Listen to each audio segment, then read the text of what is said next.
So I made a video shortly after Tim Walz was announced as Kamala Harris's vice presidential pick, talking about how, I don't agree with him politically, but he seems like an okay dude. Yeah, I take all that back. I'm sorry for saying all that. The shit that's been coming out against him has been pretty crazy. Like, okay, the whole horse semen thing, I'm not even going to talk about because I don't even think that warrants a discussion. I think that's just a bunch of crazy talk. And people talking about JD Vance with the couch. Like, people are always going to say, like, crazy shit that is just out there and wild.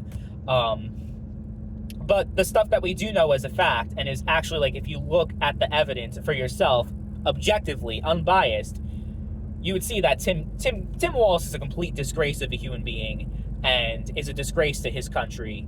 And if he was to be vice president, that would just be a spit in the face to every single person who has served this country. And look, I'm not like a rah-rah patriot. Like, I don't believe in laws against burning the flag and all that kind of stuff. Like, I think flag burning is free speech, honestly. I think that, yeah, if you have shit to say against the United States, then I think you have the right to say all that shit. I am not like, an apple pie eating fucking patriot. I have the American flag on the back and I'm always fucking saluting like, Stan Smith from American Dad. I'm not pretending to be that. But I think, if you serve your country and, you put your life on the line, you're willing to die for your country, that deserves its own recognition. And it should be commended above all else that anyone could possibly do in this country. Like anything. That is just an admirable thing, especially during times when, we're not under obligation to do it. I think, honestly, you still deserve commendation if you're drafted, if you're conscripted, because that shit's fucked up. Like, people dying in Vietnam for a pointless war, all those poor those young people that died for nothing, right? But if you say that you've been in combat and you haven't, that's just a spit in the face to all the millions and millions and millions and millions of soldiers that put their life on their line so that we can continue to live our life, to live the American way of life, right? We're talking about the original, like the revolution itself, right? The Civil War, the fucking the two world wars, every war that we've been in, right?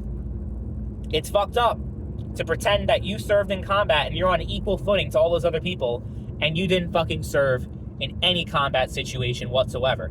And again, there's nothing wrong with not serving in a combat role.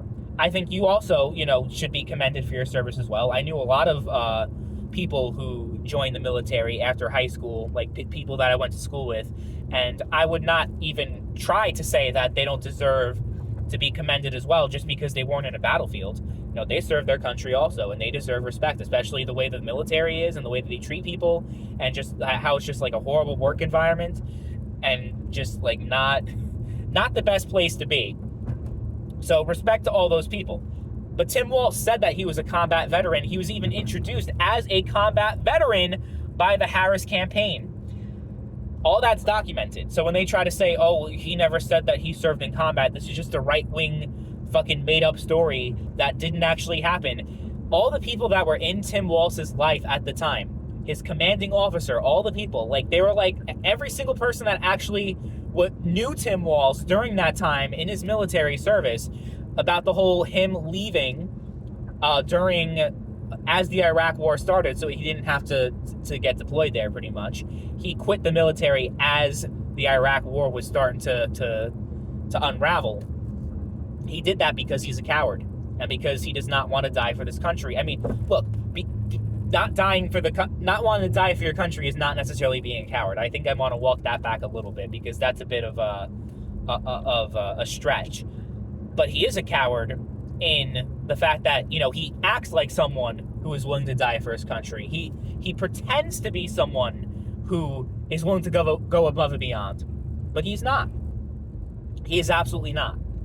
So, I hear people, he was also a former teacher, and people talk about how he was, all of his students talk about how much he loved him and all that kind of stuff. Okay, fine, whatever. But just on the military stuff alone, I don't think he's qualified to serve a high office in the government. He should not be the vice president. He really shouldn't. And all the people defending him, it just shows the media like, okay, so obviously if you're a Democrat, you're going to defend him no matter what. But even JD Vance could be like, do some stupid shit and say stupid shit, which he is. And Republicans are going to defend him no matter what. But JD Vance's military record is a lot more commendable and is a lot more worth respect than Tim Walz. And it's not even like up for debate. It really isn't. All the commendations that JD Vance has got, and him actually, like, you know, he actually has a very impressive military background. But you see it on video. You see it on video talking about him being like saying that he served in combat. Oh, he misspoke. Tim Walz misspoke. Like, are you really? Would you, like, people are accepting that? Because he said he misspoke and he it was a mistake. It wasn't a lie. It was a mistake. Because he has a D next to his name, that's okay. But if literally the same thing was going on with JD Vance, they'd be saying the same exact stolen valor allegations that are going against Tim Walz. If, let's say, the same allegations were against JD Vance, all the clowns defending Tim Walz right now would not be defending JD Vance. I can guarantee you that. With absolute certainty, they would not be defending him. So it's just a fucking circus, right? And the media, Chuck Todd, I saw like a YouTube clip of him. The stolen valor allegations are ridiculous and they're without merit, and it's just the Republicans trying to come up with lies. Like, you're a fucking journalist and you have no integrity. You really don't. The fact that, like, it really just shows that NBC News, ABC News, CBS News, CNN, they're just an extension of the Democratic Party. They're not some kind of mediated, like, they're not some unbiased source that you could just get your news from, like, and just be informed. They have an agenda. I mean, you know, Fox News has an agenda too. They're the Republican version of that. But the fact that the mainstream media is like 80 to 90% left-leaning and Democrat Party apologists, like, that's why, like, honestly, I do not identify as a Republican. The Republicans piss me off, and I don't like a lot of stuff that they do. But I think a lot of the time, these motherfuckers make me defend them because of the fact that, like, they act like Republicans are so much worse than Democrats, and Republicans are so horrible, and they're just, like, morally disgusting, but the Democrats are all, you know, righteous, and they can never do anything wrong, and, you know, anything bad that you say against them is actually a conspiracy theory. I'm just sick and fucking tired of it, and I could see just the clear, like, trying to manipulate the public into supporting the Democrats all the fucking time. So yeah, a lot of the time I kind of default to the other side because it pisses me off how just, like, bootlicking they are towards the one political party over the other, you know? And it just sickens me so much, and this Tim Walz thing is a great example of that. He really is. I think JD Vance, I would take him in a heartbeat. Like, if we're talking about, I mean, vice president, but really, like, president, because that's the role of the vice president in the Constitution. The only role they have, aside from splitting a tie in the Senate, is to fill in the role once, you know, something happens to the president, right? So if push comes to shove, I would much rather have President JD Vance than President Tim Walz. JD Vance just has much better character, moral character, regardless of what you think about him. It's just a fact.